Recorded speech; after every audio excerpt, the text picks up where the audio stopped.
আজকে গিয়েছিলাম আমাদের আলিপুরদুয়ারে দুর্গাবাড়ির রথের মেলায়। আর কোনো কিছু তোমাদের সাথে শেয়ার করব না তা কি করে হয় বলো? তাই তোমাদের সাথেও এই আনন্দটুকু শেয়ার করে নিলাম। দেখো আজ রথের মেলায় কি ভিড় হয়েছে। আসলে মেয়ের আবদারেই যেতে হলো বেশি করে, জানো তো। এই রথের মেলা, রাসমেলা, এসব মেলাতে গেলেই না ওই ছোটোবেলার স্মৃতিগুলো চোখের সামনে ভেসে ওঠে। ছোটোবেলায় মায়ের হাত ধরে মেলায় ঘুরতে আসতাম, সেই দিনগুলোই ভালো ছিল, জানো তো।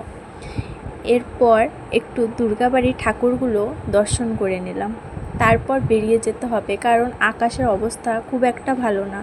বাইরে হাওয়া বইছে এবং ঝিরিঝিরি বৃষ্টিও হচ্ছে। আর ওই জিলিপির দোকানেও ভীষণ ভিড় হবে, এটা জানা কথা।